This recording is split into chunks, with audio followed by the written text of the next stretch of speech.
Hello, and welcome to this podcast featuring the year-round work of family and community engagement using the IDOE's tools and resources, part of the series on community engagement, fostering strong partnerships between school and community to support student and family success. This is one of a series of presentations featuring important information regarding different aspects of family engagement and community engagement. We're speaking with Lamont Holz from Social Legends. The Indiana Department of Education and Social Legends have collaborated to assemble a toolkit of family and community engagement resources for schools and educators. Can you describe some of those resources? We have created a rich set of resources that are going to be available through the Indiana Department of Education, and it contains several sets of resources that will be available. One will be a couple of video training webinars, some presentations on video, one on family engagement that contains about an hour's worth of information on the theory and the background and the rationale for family engagement, but as well as some of the leading practices that can be used to really implement family engagement. Similarly, there's a different video on community engagement and how to engage community organizations as partners in the schools to support kids. And then we have short videos extracted from those longer videos that focus on particular leading practices, things that educators and schools can do to really engage family or engage communities. And then in addition to the short leading practice videos, we have links to a number of resources that describe how to go about that, the rationale, and how you actually do that. We have many other resources that are going to be available. We have several sources of professional development for educators around family and community engagement, a curated reading list, and links to national organizations that support the idea of family and community engagement. And then we will also have a toolkit of specifically how to go in any given year, what a school and what the people in the school can be doing to really set up a process of ongoing family and community engagement in a continuous improvement environment. So there'll be specific suggested agendas for meetings, forms to use for setting up metrics and goal setting, and a variety of really practical tools that can be used within the school. Why is it important for schools to pay attention to family and community engagement? Well, there's one very glib answer, and that's that because of the Every Student Succeeds Act, all schools that are receiving support through Title I are required to do family and community engagement. But the reason why it's been included in the ESSA requirements is because just overwhelming evidence that family engagement, particularly, and community engagement really make a tremendous amount of difference. They really result in improved student results from their educational experience. So, for instance, we know that students whose families are engaged in the student's education are more likely to have better attendance, attend school more regularly. They are more likely to have improved behavior and social skills and adapt well in the school. And then as a result of being comfortable in school and showing up more regularly, we see then a correlation with results on earning higher grades, test scores, and enrolling in higher level programs, then regular grade promotion year after year, going where they're supposed to be in terms of their advancement, passing classes and earning credits, and ultimately better high school graduation and seeking post-secondary education. This leads us to the statement that really the greatest single predictor of student success is the involvement of the family in the education of that student. What's difficult about family and community engagement? How can schools overcome those difficulties? Well, there's challenges on the side of the families in becoming engaged in schools, and there's challenges on educators, I think, in knowing how to do that. So with families, one of the seminal works on how to do family engagement is a book entitled Beyond the Bake Sale. And it refers to, I think, a very traditional idea of what family engagement could be. Going back to the 50s and the 60s, where we had some idea of June Cleaver volunteering at the school, showing up as a room mother, to do the monthly birthday parties, perhaps doing bake sales for the PTA. But that reality of having a two-parent family with only one person working is no longer a current reality. These days, most families have both adults working outside the home, or every adult in the family is working outside the home. And so it's much more difficult for families to be involved in schools in traditional ways. When you look at changing family structures, that becomes even more clear. That in Indiana, about a third of all families with children are headed by a single parent. And in many communities, this percentage of single-parent families is going to be much larger. Imagine then how to deal with work schedules if you want to do a parent-teacher conference. You have to now work around the work schedule of a family who's certainly working during the day. So the traditional come into the school at 2:30 and meet with me is much more difficult to schedule. People don't necessarily have that flexibility in their schedule or the ability to do that. And imagine that some families that come from vulnerable communities, you might have the adults working 2 or more jobs. So even trying to schedule in the evening becomes difficult. So you have to be very creative in terms of how to engage that. If you look at some of the challenges around many families in the state, then it becomes more clear why there's problems. Nearly 9% of all children in Indiana under the age of 18 are being raised by grandparents or other non-parental relatives, 9% of all children. About 2.5% of all children are in foster care. And these point to the challenges for many families in Indiana of income and poverty that are challenging them. So about half of all children in Indiana schools qualify for free and reduced lunch. And every day their families are navigating a complex mix of challenges related to low income and poverty. So these issues cause us even to revisit our language. Once upon a time, we talked about parent involvement and parent engagement. In our materials, we rely on the term family, understanding that families can mean a lot of different things in different communities. And so the use of the word family is much more inclusive than just talking about parent engagement. It's also important to understand that the changing nature of our racial and ethnic makeup in the state of Indiana, that we have many more students of color and families of color. And not only do we see then the disparities in student achievement, we see the disparities in the numbers of teachers of color that are working in schools. And so that comes into play when you have a family who is African-American or Latinx, comes into a school and is trying to communicate with a teacher who comes from a different racial or cultural background. It's just a much more complex picture of families, and it's more difficult to reach out to them.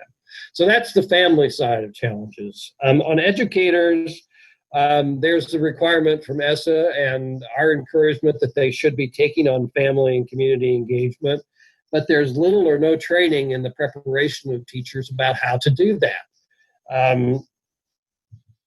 And understanding as that developing family and community engagement is really a professional practice, and it's important to teach the people who will be doing that how to do that.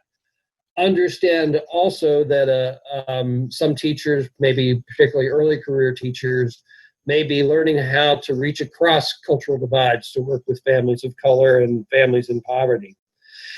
And I also think in many schools in the past, we've had a practice on what we like to call random acts of family engagement.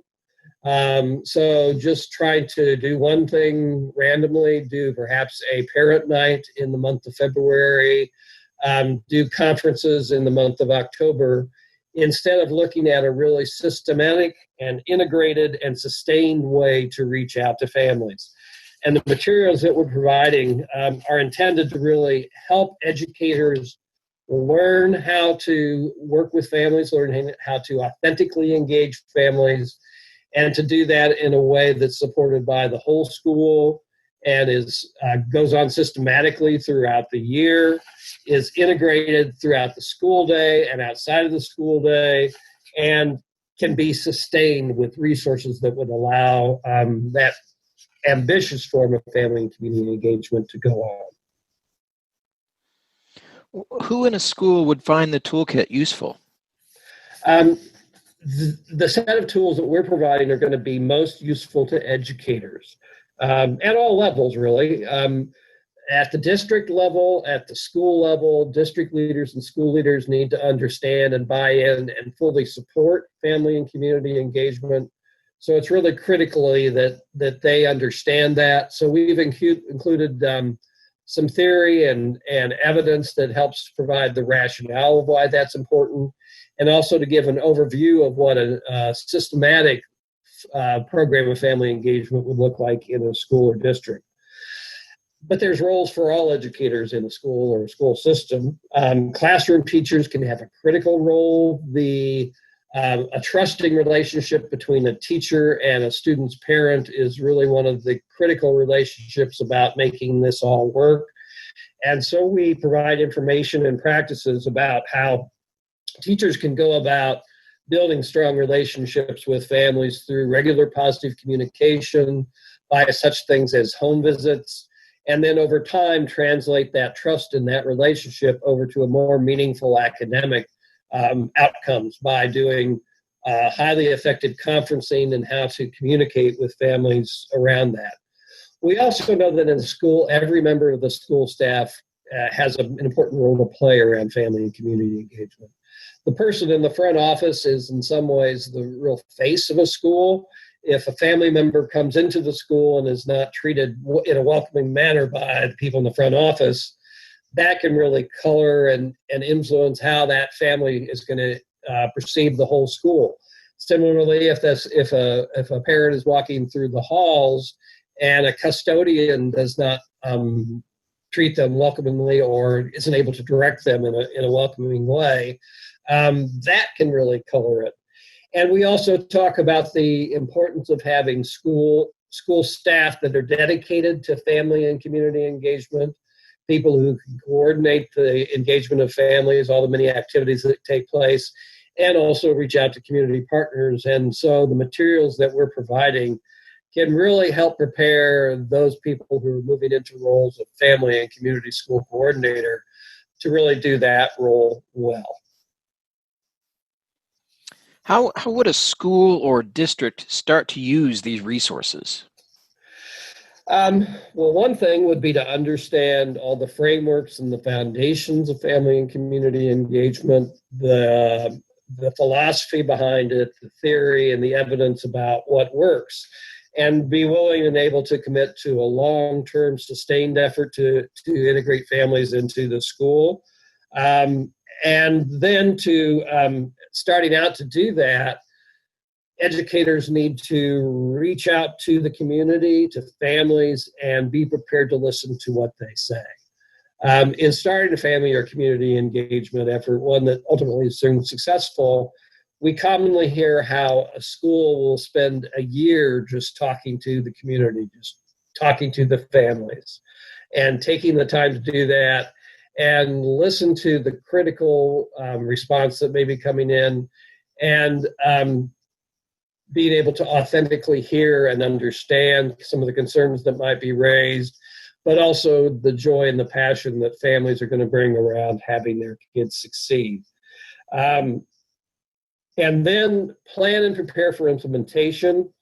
And for family and community engagement to be valuable for a school, it really has to be tied integrally into the school improvement plan. So starting into the spring when that school improvement plan is going on, that's the point where you need to be anticipating what you'll be doing in the upcoming year to engage families, to engage community partners, and then how to make those relationships really meaningful to the achievement of the school improvement plan and the elements of that. So it's part of the strategy and not just an add-on. It's not just a random thing to do.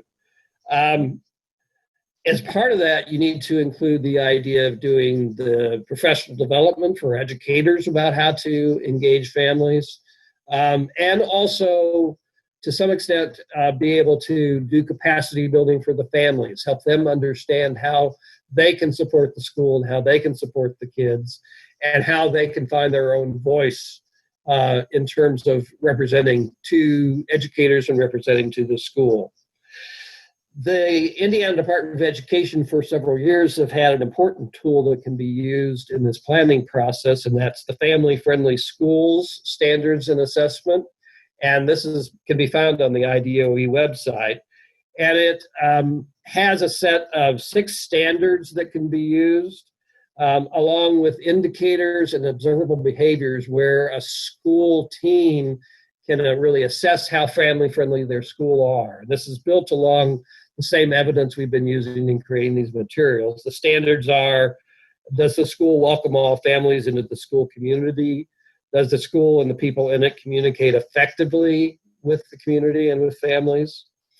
Do the families and educators work together to support student success?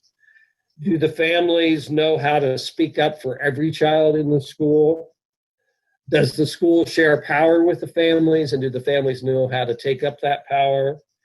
And then around community partners, do the families in the schools collaborate with other partners in the community to really bring in the resources that are necessary to remove barriers to student success and to create more opportunities for that success? Throughout the school year, it's an ongoing process of building relationships with families through regular positive communication between the classroom and between the family home, and it could include home visits. That's proven to be a highly effective evidence-based practice to engage families, is for the classroom teacher to visit the families in their homes early on and perhaps on an ongoing basis for the purposes of building trust, and then over time deepening those communications with a focus on student success. One of the tools we're providing is a toolkit that a team at the school can use throughout the school year to make sure that pre-planned family engagement activities are going on an ongoing basis, and that the community partnership activities that have been planned are also implemented on an ongoing basis. So we're providing these tools that can be used for that purpose. One thing it's important to understand around the school calendar, and educators know this, that once you're in the school year, things just happen one thing after another. And if you haven't planned ahead of time to incorporate your family engagement and your community engagement activities in, it won't happen. So that's the importance of doing that planning in the spring and summer ahead of the school year, and then implementing it throughout the year.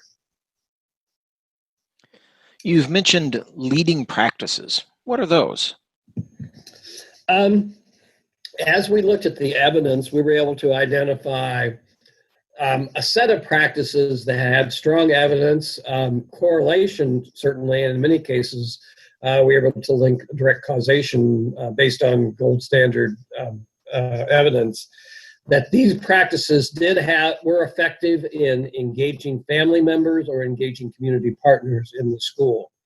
We overlaid that with things that we knew schools were trying to do and were interested in trying to do, and came up with a set of 9 leading practices, 6 around family engagement and 3 around community engagement. So we can point to something specific for educators and schools to do to really implement a family engagement program.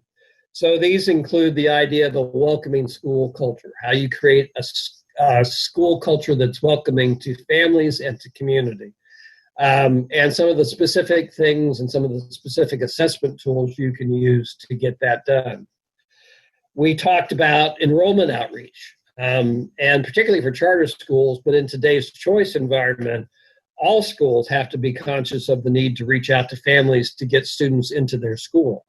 And so how the outreach to families to enroll students is really not just to get them in seats in schools, sits them at desks, but also the beginning of a relationship development project process that goes on throughout the school year, and how to use that in conjunction with more traditional marketing tools to really understand what families are looking for in schools and to engage them initially as by having them choose to send their kids to your school. Home visits I've mentioned, and there's a particular protocol and practice around doing a home visit. This usually happens ahead of the school year, often in the late summer or early fall, where it's best with teachers, although other school staff can do this effectively as well.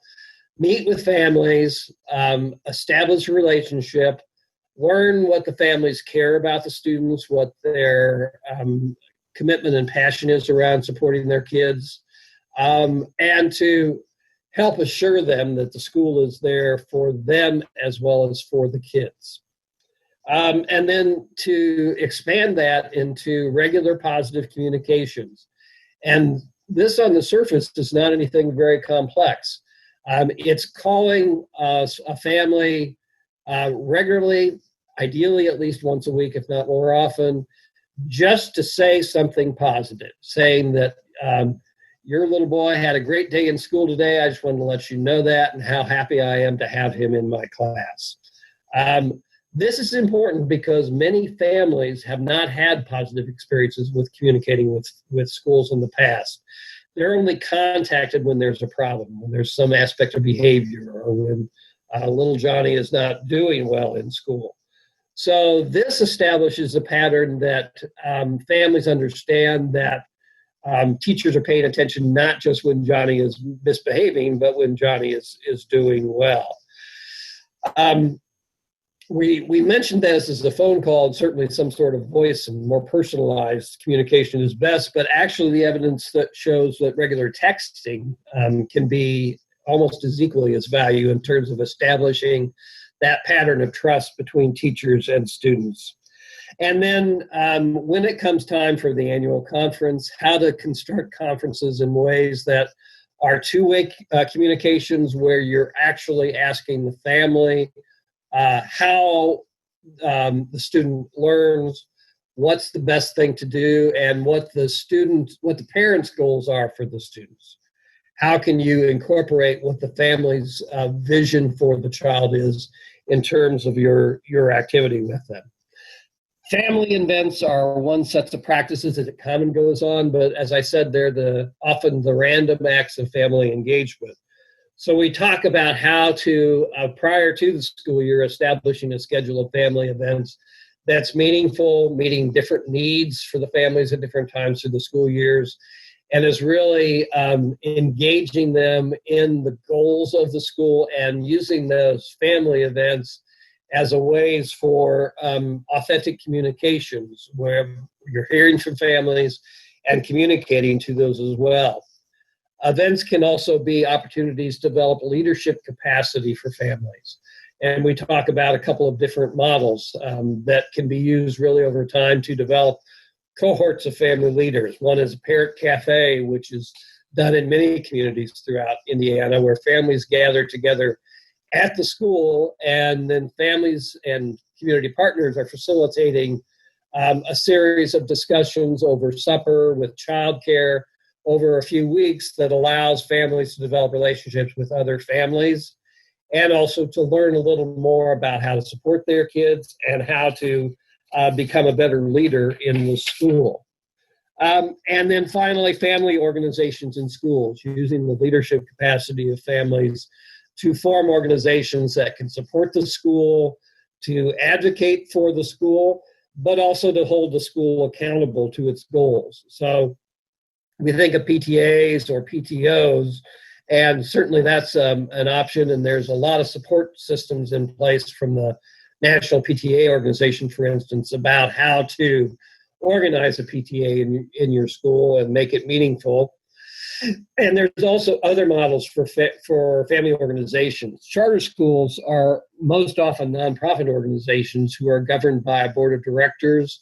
And so for families to be part of the board of directors of a charter school or another school organization is an important role to do that. And so how to do the preparation for them and how to help them serve that role.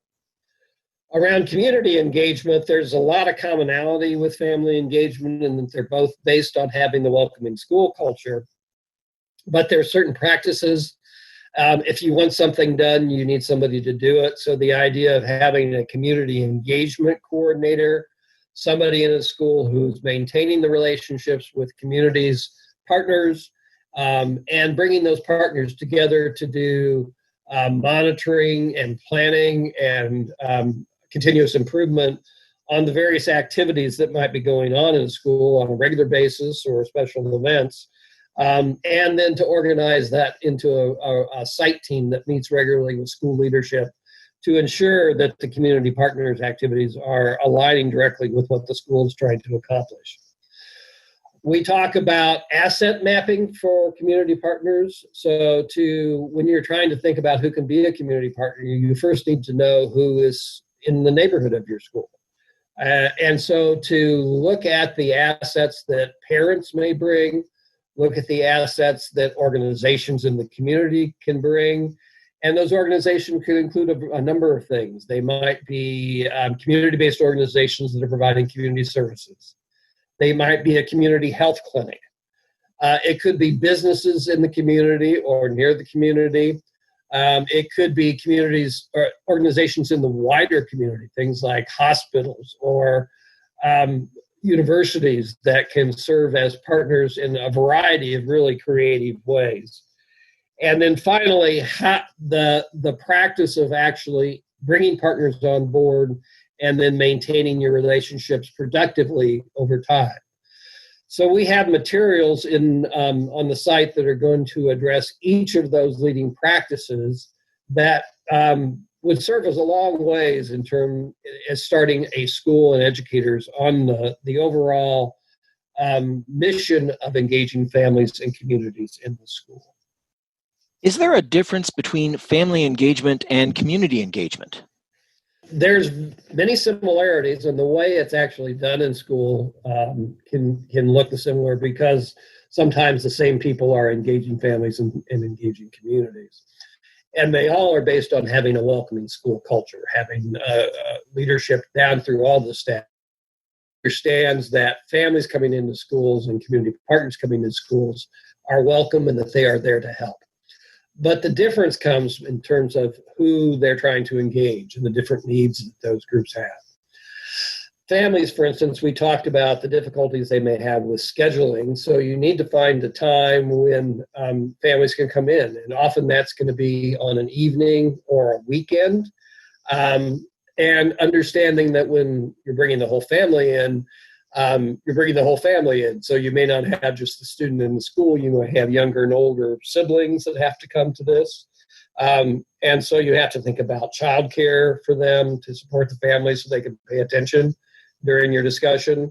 You need to think maybe if you're doing an event at supper time during the week that parents have rushed home from work and then left for school. So you want to have a meal for the families that are there, just a bowl of chili or a sandwich tray or something so that they can eat with them as well.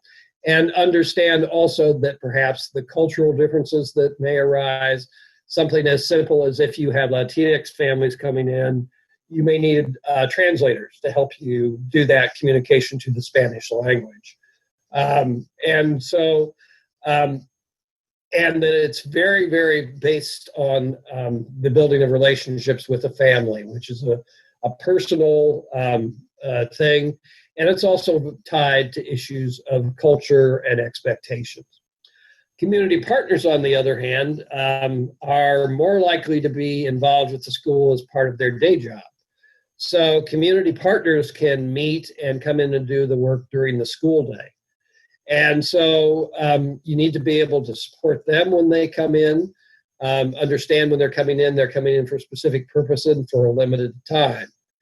And that you need to understand and probably work out in a real explicit manner, perhaps even with the memorandum of understanding, what that partner will need to serve in the school. So for instance, if you have a community-based organization doing an after-school program, they will need space for the program. They will need space for snacks. They may need access to the cafeteria. They will need place for storage for materials. And so that needs to be spelled out and accommodated. Also, families will support their child because they love their child and they appreciate that. Sometimes community partners have other needs. So, for instance, the after-school program I just talked about may need to collect some data on student performance for the kids that are in their program for their grant requirements. So the school needs to learn how to be able to share that data with the community partner in a way that's meaningful so the partner can use that. Or in another example, a business that's doing a sponsorship of an event may want to take some photographs to use in their publicity materials or in their employee newsletter. And so you need to be able to recognize that they have that need for recognition in the community for what they're doing and be able to support them. So the requirements and the needs of trying to work with families and trying to work with communities is different, and it's important to be able to understand those differences. How can community partners help in schools? I'm amazed when I find schools that are working with community partners, the wide range of things that might be going on. But some of the things could include academic assistance. They could provide tutoring for students. They could provide small group supports, either during the school day or perhaps in an out-of-school time, in an after-school program, a before-school program, or even a summer program. Community partners, the example I mentioned a minute ago of an out-of-school time program, an after-school program. Many community partners do provide after-school for kids, and it's easiest to do that in school because you don't have to worry about transporting the kids to another location. So extended learning time, which again is a high evidence-based practice in terms of showing the correlation between kids who are involved in extended learning time on a consistent basis and their improvement in student performance. Community partners such as community health centers or mental health providers or social work organizations can provide behavioral interventions for kids, particularly around the idea of social emotional learning, which then again can also be incorporated into the extended learning time. Life skills, you could have business mentoring coming in. You could have character building and mentoring programs that help kids develop the life skills that they need, and also some of the skills around college and career preparation. We talk about employability skills that used to be called soft skills, and once upon a time it was called character education. But community partners will do that kind of work. Sometimes employers will do it. The scouts can do that. After-school providers will provide those kind of services. Community and service learning opportunities for kids to be involved in their community, to organize projects to connect them to the community, and to help them grow in their self-efficacy around ability to take on projects and do this. This relates as well to project-based learning, that you working with employers, working with community organizations to help students. And I've seen students as young as second and third grade do this, develop community and service learning projects out in the community. You could have an external provider do a school clinic for physical health, and that's very common throughout the state. And then they'll draw on sometimes the Medicaid money in order to support their services in that school. Mental health in the same way. And often basic needs, understanding that nearly half of the students in Indiana schools are free and reduced lunch. It's important to provide basic needs to the kids and basic needs to the families. So many schools will have food lockers in their schools. And once a week, families can come in and take home food, or students can take in on the weekend, can take home backpacks full of food, so they'll have food over the weekend. And then community partners helping with the overall task of family engagement as well. How does this matter to the students? Well, we talked about the evidence that shows really the results in terms of student attendance, student behavior, improvements in those, and then ultimately in things like academic success, better grades, better test scores, consistent advancement along the grade levels, and ultimately going through the system and graduating on time. And so we've seen the difference that it makes for students in terms of helping them face the barriers which may not have to do with the school day, but which are barriers coming from outside of the school day that allows them to pay more attention to what they're in the school to do, in the school to learn. And even more broadly, some of the ways that community partners can help students grow in non-academic ways, can develop better social skills, can be able to overcome the trauma that many kids are dealing with. I mean, right now we're in this pandemic, and right now we're dealing with a national set of challenges around violence against African Americans. And so those all represent traumas to kids. And some of the services that community partners can bring into schools can help do that. We're also able to strengthen the families when they're able to really support students' learning. And we know that there's a variety of things that families can do to help kids learn better. And as we said, we know that the greatest single predictor of student success is when the family is engaged in the learning of that student. Well, thank you for your time. We've been speaking with Lamont Hulse from Social Legends.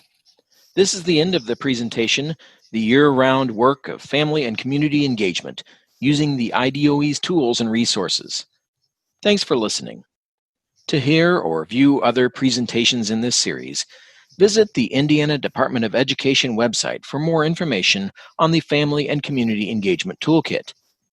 This program was produced by the Indiana Department of Education in partnership with Social Legends.